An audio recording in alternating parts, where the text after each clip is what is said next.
So ito na nga mga Habibi, sobrang busy namin ngayon ni Habi David. Ang dami kong meetings, tapos si Habi David naman maraming inaasikaso. Mabuti na lamang at nandito pa yung kapatid ko na si Dabi kasi siya daw magluluto for today's video. Fried chicken daw ala Dabi B ang kanyang lulutuin. Pumunta siya ng chest freezer namin sa basement at kinuha niya yung aming mga biniling manok. Mabuti na lamang at marami kaming stock ng chicken sa freezer namin. Dinefrost niya muna yung mga chicken tapos nag-start na siyang timplahan. Minarinate niya yung chicken sa magic sarap, patis at saka garlic powder. At kagaya ko, tansya-tansya lang din siyang maglagay ng mga yan. Minsan kasi mas masarap pag tansya-tansya lang yung paglalagay ng mga ganyan, diba? Char. Pakiramdaman lang. Naglagay rin daw siya ng mga 6 na pirasong malalaking kalamansi. Piniga-piga niya ng ganyan sa kamay niya, kasama daw yun sa flavor, char. And then nag-season siya ng paminta. And after mailagay lahat ng mga pampalasa, minekos-mekos na niya, binigyan niya ng Thai massage. I-make sure lang doon na mahaling mabuti para dumanuot yung lasa. Tapos nilagyan din pala niya ng harina at saka ng 2 pirasong itlog. Tapos minekos-mekos ng ulit. Isa raw sa paborito ng asawa ni Dabi B na si Mai itong kanyang fried chicken. Kasi malutong daw at saka masarap. Malalaman natin mamaya. And after a few minutes, tapos na mag-marinate si Dabi B ng fried chicken, kaya sinet aside na niya at nilagyan niya na sa ref. At nung malapit na mag-dinner, nag-start na silang magpainit ng mantika at nag-prepare na sila para magprito ng mga fried chicken.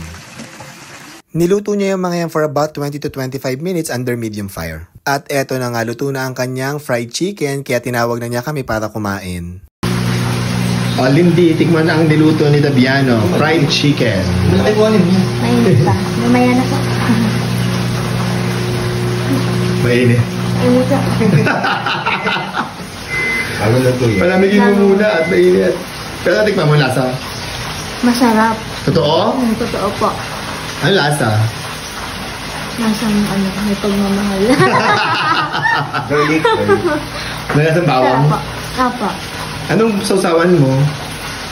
Kung anong sausawan sa'yo. Ayaw sa'yo? Okay na sa'yo? Makain din ako. Masarap daw, in fairness. Kain po. Masarap daw. Napa. Eto na ang fried chicken ni Davian. Hi! Thank you. Tikman mo daw.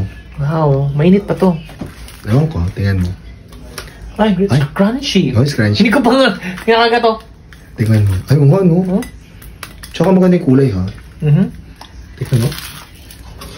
Ang sarap. Malinamnam. Ha? Ay, pati yung laman, malinamnam, baby. Wow. Hindi lang yung balat. Nagyahin ko yan. Ay, ang sarap. Init nga lang. Palamig mo na ng konti. Masarap. Yes. Tikman ko na itong kanyang fried chicken. Sarap. Diba? Quality.